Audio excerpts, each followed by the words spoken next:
Is there any evidence that the president's been weakened by this? I mean, in some respects, I would like to think so, only because we now see that the deficit has shrunk at a rate that was even faster than was predicted by the CBO 2 months ago. We have the sharpest drop in the deficit. It's now at levels as it was just in 2008, and the Obama budget, calls for cuts to Social Security.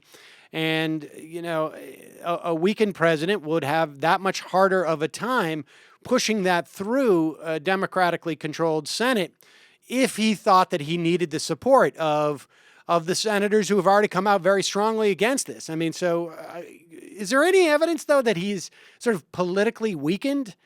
No. I mean, there's no evidence of it, and just only the press coverage is really what we can gauge it on. Right. I mean, I'm sure there'll be some polling which is not going to be favorable to the president, but I'm not really sure that he's necessarily weakened on it. I think a lot remains to be seen on what happens on these big issues. I mean, the economy is just really uncertain. There's been decent job creation, but not great job creation. I think we are finally moving away from deficit mania, as you mentioned, just by the fact that the deficit has shrunk so much, and honestly, it never should have been a major issue to begin with.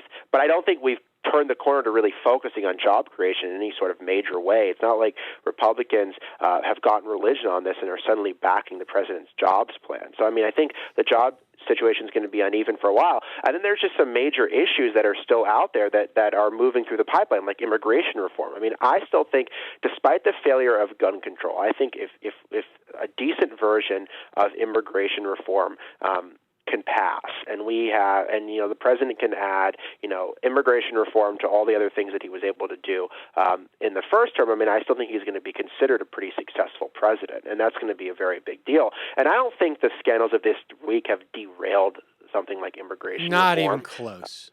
I don't even think it's even remotely close. From this perspective, I think it's really premature to say Obama's a lame duck and to start writing the 2016 stories, although for some reason or another, this seems to be the only stories that some reporters can write, is like, the president's a lame duck, it's time to start writing about Hillary versus Christie, which is 3 years away.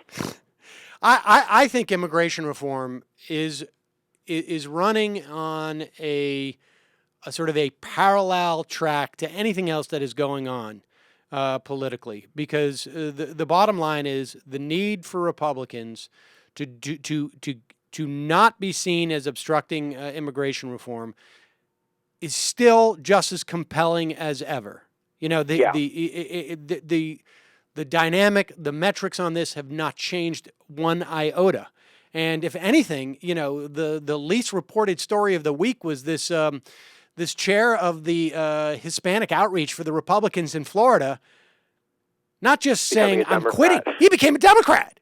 I mean, that's pretty dramatic stuff. And if you lose your Hispanic outreach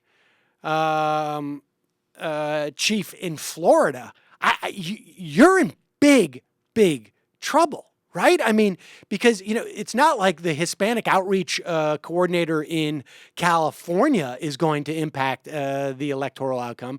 This is Florida we're talking about. This is like, I don't know what the equivalent would be, but of the head of the Republican Party in Ohio, or the guy who's this is a big deal, I think. And and I mean, I think the fact is, the Republicans are hoping that they can kind of substitute a scandal for an agenda, and I think to some extent they're going to be able to maybe use this IRS thing to try to increase turnout in 2014 in a way they weren't able to do in 2012, and maybe they can get some of those missing 2 million white voters who didn't show up in 2012, but who voted in 2008 to come back to the polls in 2014. But I think that's still kind of a short-term solution to their problems, and we still haven't really fully witnessed this fight for the soul of the Republican Party that is coming on immigration reform, where the people that look at the demographics and realize where the party needs to be positioned in 2016, who are supporting immigration reform, go against all these people right now that are comparing Obama to a tyrannical despot in the past week. And so, I mean, for a momentary sort of part in time, we have a situation where the Republican Party is united against President Obama, but I don't think that unity is going to last when we get to big issues like immigration reform that are coming up. Yeah, that's going to be fascinating to watch.